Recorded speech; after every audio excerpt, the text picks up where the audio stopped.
देश का किसान अपने परिवार के साथ 24 दिन से इस कड़ाके की ठंड में दिल्ली के चारों ओर धरना प्रदर्शन कर रहा है।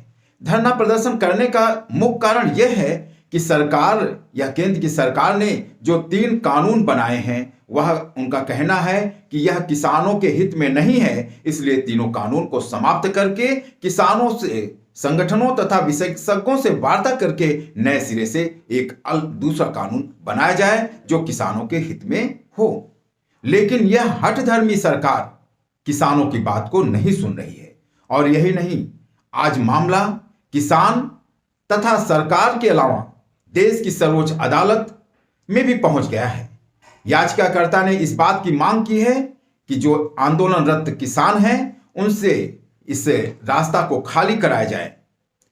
तो इसके लिए देश की सर्वोच्च अदालत के मुख्य न्यायाधीश के नेतृत्व में 3 सदस्यीय कमेटी गठन किया गया।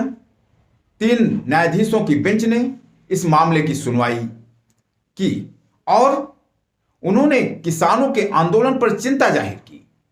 यही नहीं, उन्होंने इस बात के लिए भी सुझाव दिया कि किसान संगठनों तथा सरकार की एक कमेटी बने जिससे कि इसका जल्द से जल्द समाधान हो सके।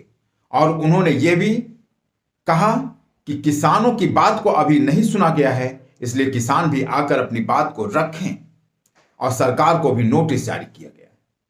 सुनवाई के दौरान इस बात के लिए भी मुख्य न्यायाधीश ने कहा कि आखिर यह आंदोलन किस पार्टी द्वारा किया जा रहा है।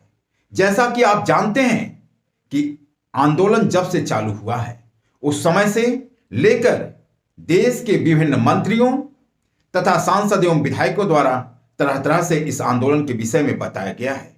जैसा देश के रेल मंत्री तथा वाणिज्य मंत्री माननीय पीयूष गोयल जी ने बताया कि यह माओवादियों तथा वामपंथियों का आंदोलन है, वहीं दूसरी ओर देश के कृषि मंत्री उन्होंने बताया कि यह माओवादियों द्वारा समर्थित आंदोलन है।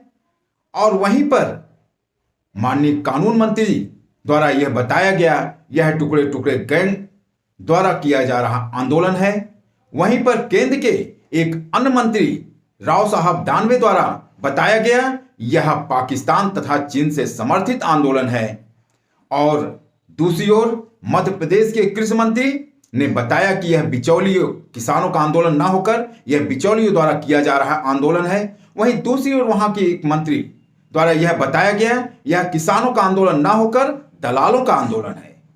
और यही नहीं, एक बिहार के मंत्री द्वारा इस बात को बताया गया कि जो देश के नहीं बल्कि विदेशी ताकतों द्वारा जो प्रधानमंत्री का चेहरा पसंद नहीं है वो लोग किसानों को आगे करके उनको समर्थन दे रहे हैं, उनके द्वारा यह आंदोलन किया जा रहा है। वहीं देश के प्रधानमंत्री जी इस बात को लगातार बता रहे हैं कि हमारे किसान भ्रमित किए जा रहे हैं और विपक्ष किसान के कंधे पर बंदूक रख के गोली चला रहा है। यही नहीं, देश के अन्य मंत्री तथा सांसद भी इसी प्रकार के बयान दे रहे हैं। आईटी सेल के जो भारतीय जनता पार्टी का आईटी सेल है उसके प्रमुख मालवीय जी यह खालिस्तानी से समर्थित आंदोलन बता रहे हैं। वहीं पर उत्तर प्रदेश के मुख्यमंत्री, मध्य प्रदेश के मुख्यमंत्री, उत्तराखंड के मुख्यमंत्री द्वारा विभिन्न प्रकार से द्वारा समर्थित, विभिन्न प्रकार के लोगों द्वारा समर्थित आंदोलन बता रहे हैं। तरह तरह की बात इस प्रकार से पूरे देश में बताया जा रहा है, देश की जनता को बताया जा रहा है कि यह किसका आंदोलन है। जब बात माननीय सर्वोच्च न्यायालय में बतानी हुई तो देश के प्रतिनिधि के रूप में, यह केंद्र सरकार के प्रतिनिधि के रूप में सर्वोच्च न्यायालय में सॉलिसिटर जनरल श्री तुषार मेहता द्वारा यह बताया गया यह भारतीय किसान संगठनों का आंदोलन है। तो भाइयों, आप सोचिए कि किस प्रकार जब देश की सर्वोच्च अदालत में बताना हुआ तो वहां पर क्या वो जो तुषार मेहता जी सॉलिसिटर जनरल हैं उनको सरकार का पक्ष नहीं मालूम? क्या उनको इस बात का ज्ञान नहीं है कि यह किसके द्वारा या उनके जो भारतीय जनता पार्टी तरह तरह से देश के लोगों को बता रहे हैं कि यह खालिस्तानी का आंदोलन है, या वामपंथियों द्वारा समर्थित है, या चीन एवं पाकिस्तान से समर्थित आंदोलन है, या ऐसी बातें जो बता रहे हैं, इस प्रकार की बात सर्वोच्च अदालत में नहीं रखी गई। वहां पर जब बात रखनी हुई तो केवल यह बताया गया कि किसान संगठनों का आंदोलन है। तो आप विचार करिए कि कौन देश की जनता को गुमराह कर रहा है। यह भोली भाली जनता को भारतीय जनता पार्टी के जो मंत्रीगण हैं, जो सांसद हैं, जो विधायक हैं, वह दुष्प्रचार कर रहे हैं। ये अन्नदाता जो आंदोलन कर रहे हैं वो बहुत ही शांतिपूर्ण ढंग से आंदोलन कर रहे हैं और उनको तरह तरह के लोगों द्वारा समर्थित आंदोलन बताया जा रहा है। लेकिन एक बात को लेकर जो याचिका दाखिल की गई है कि जो आंदोलनकारी हैं उनसे रास्ता को खाली कराया जाए। लेकिन साथियों, सोचिए कि यह आंदोलन करने वाले हमारे अन्नदाता तो केवल इस बात की मांग को लेकर कि यह कृषक कानून, जो 3 कानून बनाए गए हैं, वो उनके खिलाफ है, इसके लिए वो दिल्ली आ रहे थे। तो रास्ता कौन रोका है? रास्ता रोकने का काम दिल्ली या केंद्र में बैठी हुई सरकार द्वारा के जो पुलिस प्रशासन के लोग हैं उन्होंने रास्ता को रोक रखा है कि जिससे किसान दिल्ली ना सके। उन्होंने तरह तरह की बाधाएं डाल रखी हैं। यही नहीं, सार्वजनिक सड़क पर गड्ढे बना दिए हैं। और दूसरी ओर ये बताया जा रहा है कि किसान ने रास्ता रोक रखा है, वो लोगों को आने जाने नहीं दे रहे हैं। हमारे अन्नदाता तो बहुत शांतिपूर्ण ढंग से अभी तक आंदोलन कर रहे हैं। वो केवल सरकार को अपनी बात को जो है उसको केवल सुनने के लिए निवेदन कर रहे हैं और सरकार से द्वारा जब भी बुलाया गया उनसे साथ बैठकर वार्ता भी किए। उन्होंने अपनी मांग को बता दिए, लिखकर भी दे दिए हैं। केवल सरकार को उस पर विचार करना है। लेकिन भारतीय जनता पार्टी के द्वारा जो 9 दिसंबर को एक पत्र दिया गया जिसमें कहा गया कि आप इसको पढ़िए और इसके द्वारा आप बताइए और अपने आंदोलन को खत्म करिए। लेकिन उस पत्र में जो किसान मांग कर रहे थे उसकी कोई चर्चा नहीं है।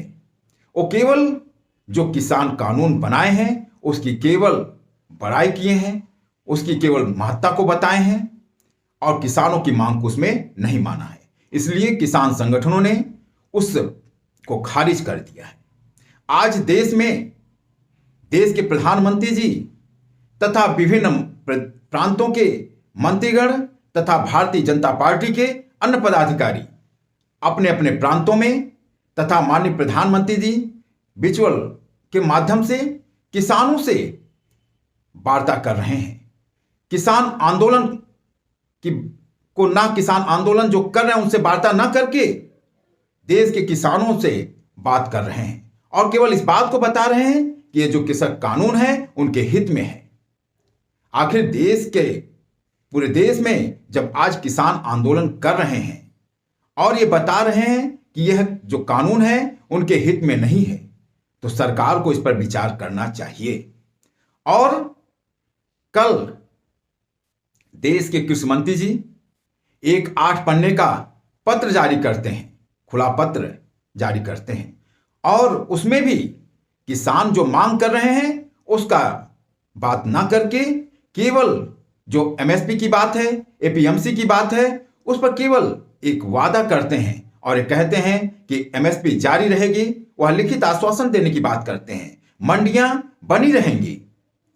लेकिन आप जानते हैं कि केवल आश्वासन से काम होने वाला नहीं है। ये भारतीय जनता पार्टी लगातार जब से केंद्र में आई है लगातार बहुत से चीजों पर आश्वासन दी है, लेकिन वह कभी सही नहीं हुआ है। तो देश का किसान नहीं चाहता है कि जब आप ये कानून बना रहे हैं तो आप वार्ता करके एक लिखित रूप में बना दीजिए जिससे कि पूरे देश के किसानों का हित हो। आप भी चाहते भी हैं कि किसान का हित हो और हमारे देश का किसान भी खुश रहे, लेकिन यह सरकार इस पर तैयार नहीं है। तो हमारे देश का जो किसान है आज इस कड़ाके की ठंड में अभी तक लगभग 25 से 26 लोगों की मृत्यु भी हो चुकी है और एक संत ने इस व्यथा जो किसान आंदोलन से व्यथित होकर अपनी आत्महत्या भी कर ली, लेकिन इसके बाद भी हमारे किसान अडिग हैं, उस चट्टान की तरह अडिग हैं। अब किसान से केवल शांतिपूर्वक अनुनय विनय कर रहे हैं कि आप बात को सुनिए और इस कानून को वापस लेकर नए सिरे से कानून बनाइए। यही उनकी छोटी सी मांग है। लेकिन यह हठधर्मी सरकार, यह निरंकुश सरकार उनकी बातों को मानने के लिए तैयार नहीं है, बल्कि इसके अलावा वो तरह तरह के देश में प्रोपोगंडा कर रही है, प्रचार कर रही है और सभी भारतीय जनता पार्टी के लोग ये बताने का प्रयास कर रहे हैं कि ये जो लोग हैं जो किसान आंदोलन कर रहे हैं, ये वास्तव में किसान नहीं है और उनमें भेद डाल रहे हैं, फूट डालकर वह डालने की राजनीति कर रहे हैं। तो इस प्रकार देश को भरमाया जा रहा है। और माननीय न्यायालय में क्या बात रखी गई, अब आप देख सकते हैं। यही नहीं, आज पूरे देश में जो भी पार्टियां हैं वो भी शांतिपूर्वक ढंग से इस किसान आंदोलन का समर्थन कर रहे हैं। जन अधिकार पार्टी पिछले 22 जून से लगातार इस आंदोलन का समर्थन करती आ रही है। पार्टी के प्रमुख या राष्ट्रीय अध्यक्ष परम आदरणीय माननीय बाबू सिंह कुशवाहा जी लगातार किसानों के आंदोलन का समर्थन कर रहे हैं और वो मांग कर रहे हैं सरकार से कि यह 3 कृषक कानून को वापस लें।